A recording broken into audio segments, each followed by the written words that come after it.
Olá pessoal, tudo bem? Nesta aula a gente vai estudar a força elétrica entre corpos pontiformes carregados, fixos no espaço, a lei de Coulomb. Cargas elétricas fixas no espaço são um objeto de estudo da eletrostática. A eletrostática é a parte da física que estuda o comportamento de cargas elétricas estáticas, fixas no espaço. Cargas elétricas pontiformes são corpos carregados eletricamente que possuem dimensões que são desprezíveis frente às outras dimensões apresentadas no problema. Por exemplo, dois corpos carregados pontiformes interagindo um com o outro, o fato deles serem pontiformes significa que eles apresentam tamanhos que são desprezíveis frente à distância que os separa. Outra coisa também importante dentro aí da lei de Coulomb é a gente saber calcular quantidade de carga elétrica desses corpos pontiformes. Então, o que a gente vai ver agora é uma forma que a gente tem, então, de calcular a quantidade de carga adquirida por um corpo em algum processo de eletrização em virtude do número de elétrons que esse corpo perdeu ou ganhou nesse processo de eletrização. Então, aqui o que nós temos é uma fórmula que diz o seguinte: esse Q igual a mais ou menos N vezes E, o Q representa a quantidade de carga adquirida pelo corpo no processo de eletrização. O N, ele significa o número de elétrons que o corpo perdeu ou recebeu nesse processo, e o E é a carga elétrica fundamental, é a quantidade de carga elétrica fundamental, ou seja, a menor quantidade de carga possível que se pode encontrar na natureza. Essa é a carga elétrica do elétron ou do próton. Aquele mais ou menos NE que aparece na frente da fórmula se refere ao fato de o corpo ter ganhado ou perdido elétrons. Se esse corpo recebeu elétrons, ele vai ficar com uma carga negativa de N vezes E, com um sinal de menos na frente.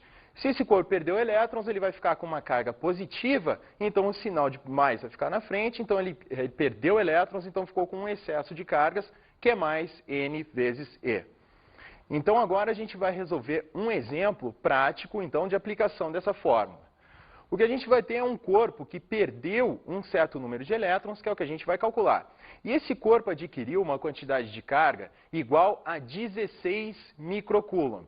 Então, o que a gente vai fazer agora é ver quantos elétrons esse corpo recebeu nesse processo de eletrização para ficar com esse excesso de cargas N vezes E. O que a gente tem agora é o seguinte: a carga elétrica, né, do elétron, o valor dela é 1,6 vezes 10 na menos 19 coulomb.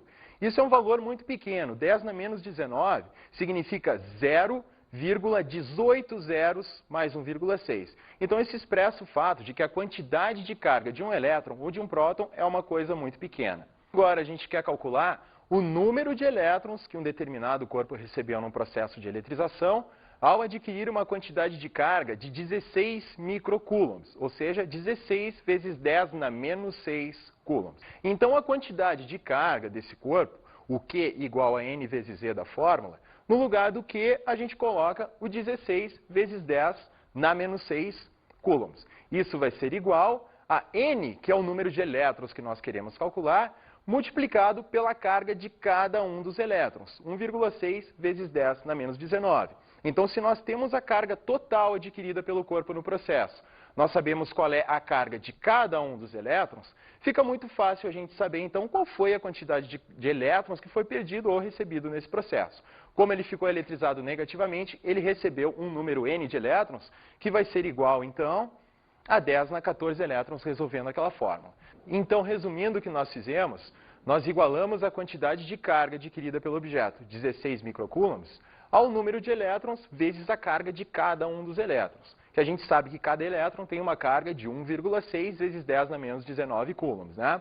Então, nós igualamos os 16 microcoulombs, 16 vezes 10 na menos 6, ao N vezes E, isolamos o N, então obtivemos a quantidade de elétrons adquiridas por aquele objeto nesse processo, que foi igual a 10 na 14 elétrons.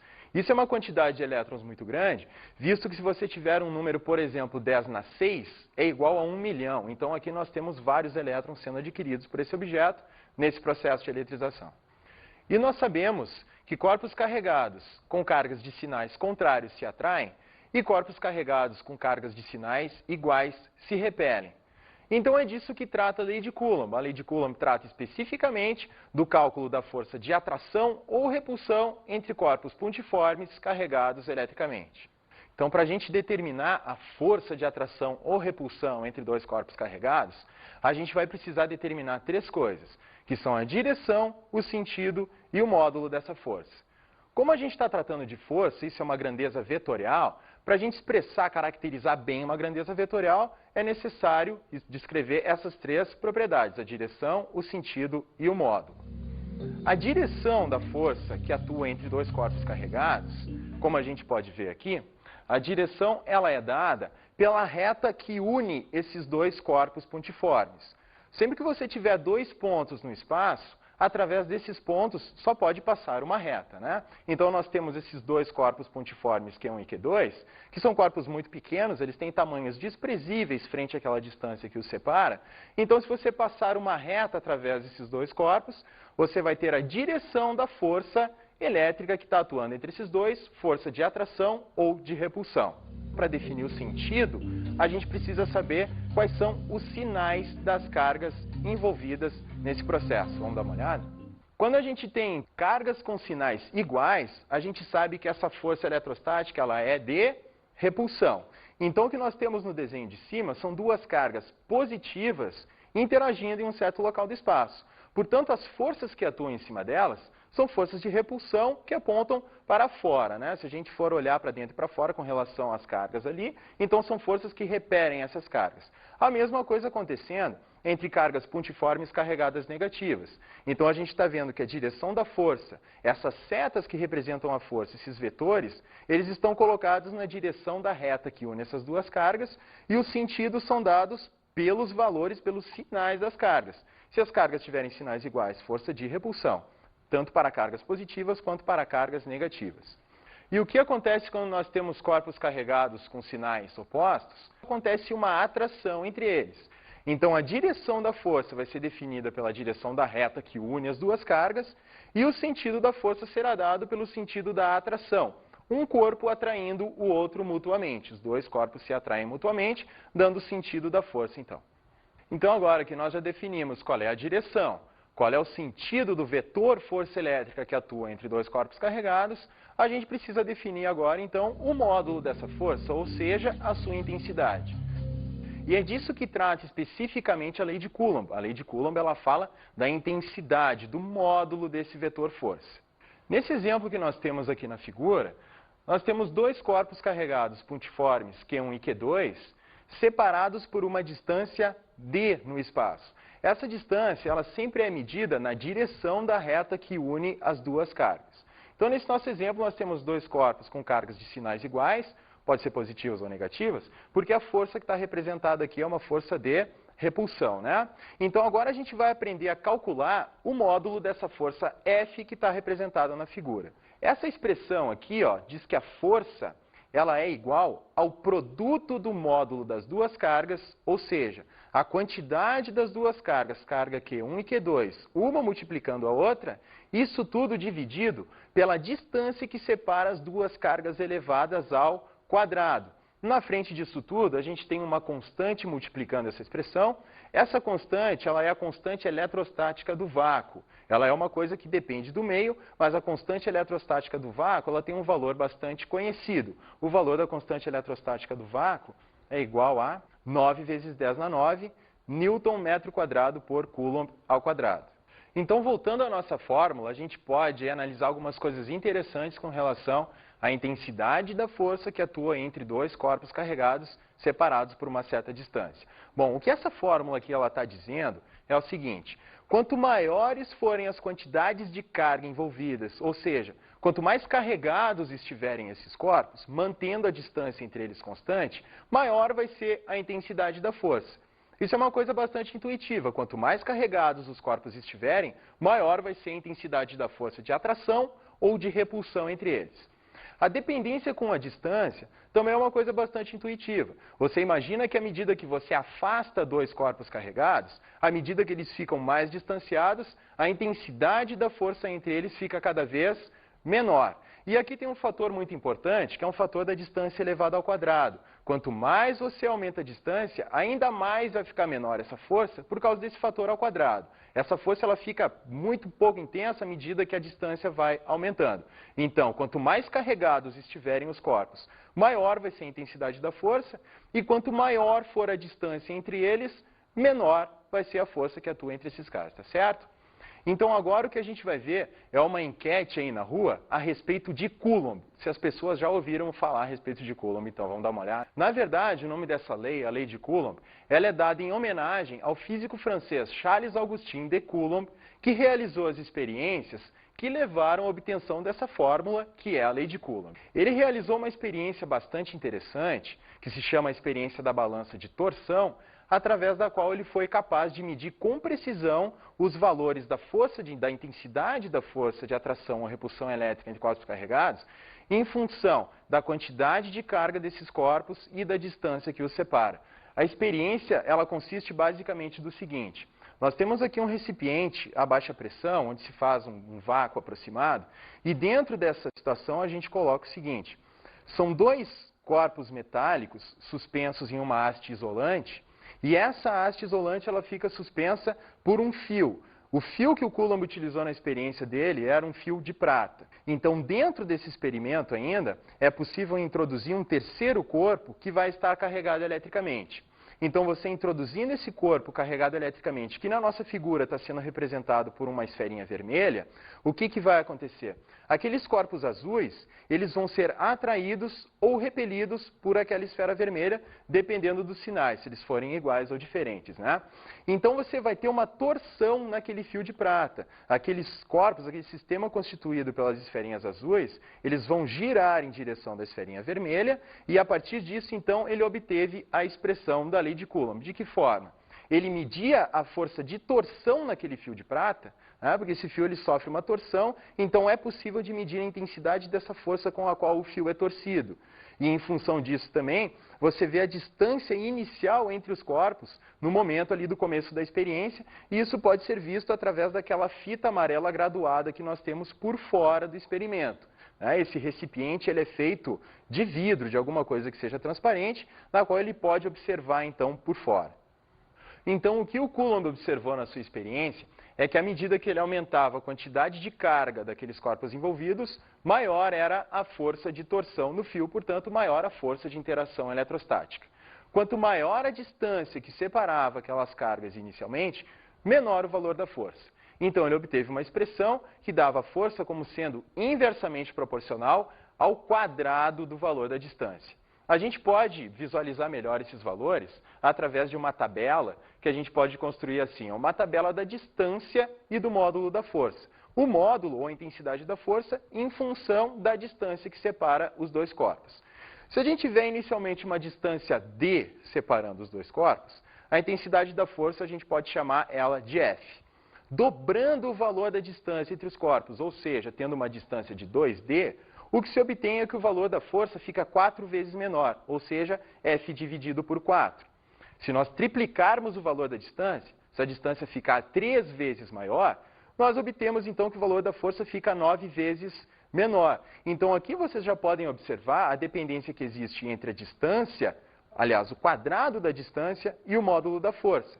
Quando você dobra a distância, a força fica 4 vezes menor. Ou seja, aumenta a distância, a força diminui do mesmo fator elevado ao quadrado. 2 elevado ao quadrado é 4. Se você triplica a distância fica maior 3 vezes, o módulo da força fica 9 vezes menor. Ou seja, a força fica menor do mesmo fator que aumentou a distância, só que esse fator elevado ao quadrado. 3 ao quadrado é igual a 9. Se nós diminuirmos a distância, se a gente dividir a distância por 2, a força ela tem que ficar maior, né? Você aproxima mais os corpos, a intensidade da força fica maior. Portanto, a força fica maior 4 vezes, que é exatamente aquele fator 2 elevado ao quadrado. Se nós diminuirmos de 3 vezes a distância, d dividido por 3, a força tem que aumentar, né? Você aproxima os corpos, o módulo da força fica maior. Como a gente dividiu a distância por 3, a força tem que aumentar 3 vezes elevado ao quadrado, ou seja, 9 vezes. A partir desses valores que a gente colocou na tabela, é possível a gente montar um gráfico da força em função da distância.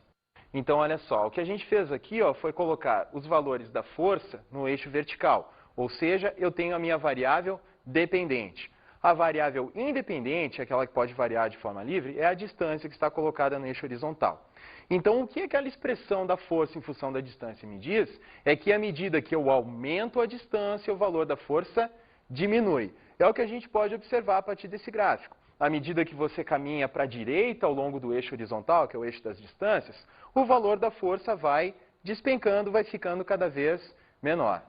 Então, agora o que a gente vai ver é o que acontece quando a gente possui uma distribuição de cargas pontiformes, ou seja, várias cargas pontiformes colocadas no espaço interagindo entre elas. Basicamente, o que você tem que fazer é determinar a força elétrica resultante em cada uma das cargas. Nessa situação aqui, o que nós temos são 3 cargas elétricas pontiformes, Q1, Q2 e Q3, separadas de 2 a 2 por uma distância de 1 metro. Então, aqui nós temos 3 cargas positivas se repelindo mutuamente. E o que a gente vai fazer agora, então, é determinar o módulo da força elétrica resultante sobre a carga Q2. E para isso a gente precisa conhecer quais são os valores das cargas de cada uma dessas cargas pontiformes da Q1, Q2 e Q3. Para esse nosso exemplo, a carga Q1 ela apresenta um módulo de carga que é igual a 2 vezes 10 na menos 6 coulombs. A carga Q2 tem uma carga de 1 vezes 10 na menos 6 coulombs e a carga Q3, 4 vezes 10 na menos 6 coulombs. Então, a gente montando agora a situação ali da repulsão entre essas cargas, a gente vai observar o seguinte: como essas 3 cargas estão separadas de distâncias iguais, a única coisa que vai interferir no valor do módulo dessas forças vai ser a distância que as está separando. Tá? Então, o que a gente tem aqui é o seguinte, Então, a gente vai determinar separadamente a interação entre as cargas Q1 e Q2 e a carga Q2 e Q3. Bom, devido às cargas Q1 e Q2, a interação sobre a carga Q2 especificamente é essa que está sendo mostrada pela seta, pelo vetor F1. Isso é a força de repulsão elétrica entre a carga Q1 e a carga Q2. Como as duas têm cargas de sinais iguais, as duas são positivas, então o sentido dessa força deve ser o sentido da repulsão. Estão lembrados? Então essa é a força F1 que está sendo representada aqui. Para fazer isso, o que a gente tem que considerar, a gente esquece a carga Q3 quando a gente está analisando a repulsão apenas entre a Q1 e a Q2. Então agora a gente vai fazer a mesma coisa para a carga Q3, obtendo aquela força F3 que nós temos ali. A carga Q3 e a carga Q2, elas se repelem pelo fato das duas terem cargas de mesmos sinais. Portanto, o sentido da força deve ser o sentido dado pela repulsão entre elas. Então, nós temos as duas forças atuando em cima de Q2. A força F1 devido à carga Q1 e a força F3 devido à carga Q3. Os valores ali, as setas, os módulos das forças estão representados maiores, F3 para F1, porque a gente viu inicialmente que o módulo da carga Q3 é maior do que o módulo da carga Q1. Então agora o que a gente vai fazer é determinar separadamente os módulos das forças F1 e F2. O módulo da força F1 pode ser dado pela lei de Coulomb. O módulo da força F1 vai ser aquela constante eletrostática do vácuo, lembra? O 9 vezes 10 na 9, multiplicado pelo valor das duas cargas, a carga Q1, que é 2 vezes 10 na menos 6, multiplicado pela carga Q2, que é 1 vezes 10 na menos 6, isso tudo dividido pela distância que separa as duas cargas, elevado ao quadrado. Essa distância é igual a 1 metro. Então, resolvendo essa conta, a gente vai obter, então, o valor do módulo da força de repulsão elétrica entre as cargas Q1 e Q2. O módulo dessa força deu 18 vezes 10 na menos 3, que é igual a 1,8 vezes 10 na menos 2 Newton. Newton é a unidade de medida no Sistema Internacional para a Força, né? Então, agora a gente precisa calcular também o módulo da força de repulsão eletrostática entre as cargas Q2 e Q3. Essa é a F3.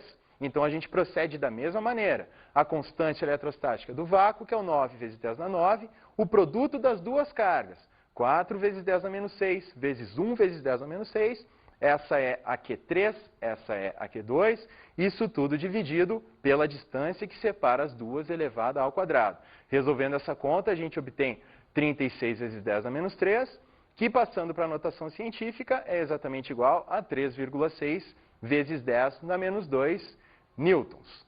Agora, o que a gente precisa fazer nesse momento, como nós temos os módulos das duas forças, e a gente viu lá pela figura que a gente construiu, que essas forças apontam em sentidos contrários. Elas estão exatamente na mesma direção, a direção da reta que une essas três cargas, só que elas apontam em sentidos contrários, né? Vocês têm a F3 apontando para a esquerda e a F1 apontando para a direita.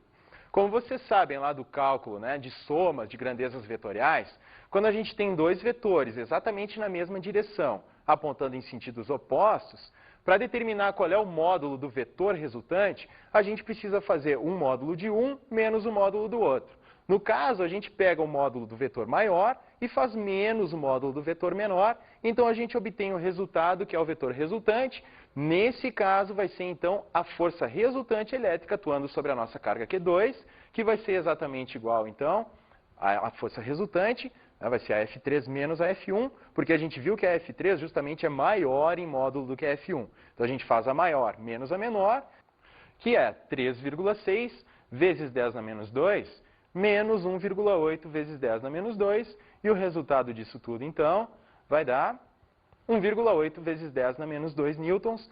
Então, essa é a força elétrica resultante sobre a carga Q2, devido à ação da carga Q1 e da carga Q3. Então, esse exemplo que nós vimos aqui é um exemplo bastante simples, né? A gente tem a repulsão entre cargas de mesmo sinal, colocadas as três todas sobre uma mesma reta.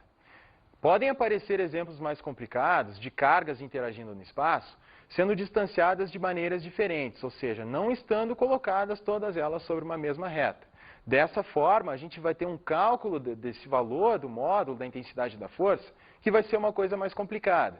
Nós vamos ter vetores força apontando em diversos sentidos, em diversas direções, e nós temos que usar todo o nosso conhecimento, então, de cálculo de grandezas vetoriais para calcular a força resultante em cada uma das cargas. Ok, pessoal? Então chegou agora a hora das nossas dicas.